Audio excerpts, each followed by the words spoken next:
हाय दोस्तों, लो क्लास से विद कुल सागर आपका हार्दिक स्वागत है। आज हम पढ़ेंगे ट्रिब्यूनल, अधिकरण या न्यायाधिकरण क्या होता है उसके बारे में पढ़ेंगे। प्रशासनिक अधिकरण का तात्पर्य ऐसे अधिकरण से होता है जो सरकार तथा उसके सेवकों के बीच में विवाद का निपटारा करता है। जो सरकार है, जो गवर्नमेंट और जो एम्प्लॉयज़ है, जैसे अपने टीचर्स हैं और सरकारी जितने भी एम्प्लॉयर्स हैं, उनके बीच में कोई डिस्प्यूट होता है, ऐसा कुछ विवाद होते हैं, उनको सॉल्व करने का कार्य करता है। ठीक है। डाइसन के अनुसार, डाइसन एक लेखक है जो कह रहा है कि सभी के लिए समान होता है, ये सभी के लिए समान होना चाहिए। ठीक है। तथा सभी के लिए एक समान न्यायालय होना चाहिए। ये कह रहा है कि सभी के लिए कानून एक समान होना चाहिए और सबके लिए एक न्यायालय होना चाहिए। ठीक है।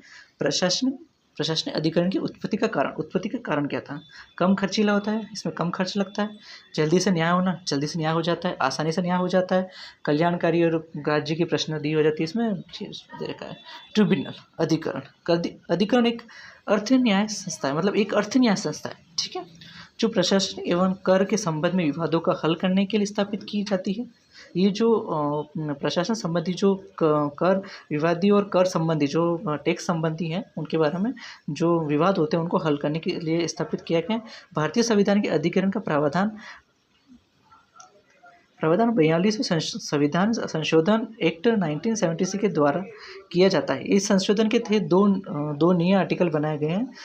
आर्टिकल 323A और 323B को जोड़ा गया। ठीक है। इसकी स्थापना कब हुई थी अपन वो देखेंगे। वर्ष 1985 में अपनी शक्ति का प्रयोग करते हुए संसद और प्रशासनिक अधिकरण ने एक्ट को पारित किया था।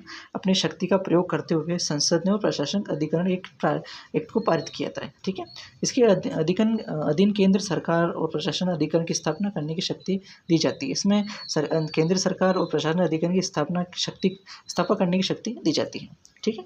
एक राज्य के लिए एक राज्य से अधिक अधिकरण की स्थापना भी दी जाती है, मतलब एक राज्य से अधिक राज्य के अधिकरण स्थापित करने की भी शक्ति दी जाती है। ठीक है। और यह एक्ट 1 नवंबर 1982 को लागू हुआ, जिसमें विभिन्न राज्यों को जोड़ा गया था। ठीक है, बताते हैं। ठीक है। ये लागू किस पर होता है? सभी कर्मचारी, जितने भी जो एम्प्लॉयज़ हैं, जितने भी एम्प्लॉयज़ हैं उनके ऊपर सब पे लागू होगा। ठीक है।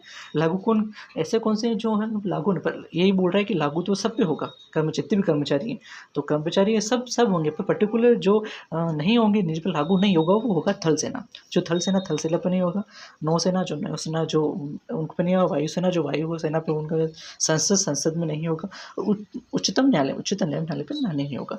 इस पर 2 केस दे रखे हैं। AS संपत कुमार वर्सेस भारत संघ दे रखा है। दूसरा केस उड़ीसा राज्य वर्सेस भगवान राज संघ। ट्रिब्यूनल का अर्थ ये होता है, ट्रिब्यूनल जो अधिकरण का तात्पर्य मोटा शब्द कहना चाहते हैं कि जो सरकार और जो एम्प्लॉयर्स हैं उनके बीच में जो एक डिस्ट्रीब्यूशन होता है, कोई ऐसा कुछ मैटर हो जाता है जिनके कारण उनका विवाद ज़्यादा बढ़ जाता है, तो उसको सेटल करने की उनकी जो है जो क्वेरी हैं या गलतफहमियां हैं या ऐसा कुछ हो चुका, नुकसान डैमेजेस हो चुका है, उनकी बैठकर उसकी दोनों की सुनवाई की जाती है और दोनों को निपटा दिया जाता है। भाई ठीक है, जो हुआ जो ठीक हुआ। ठीक है।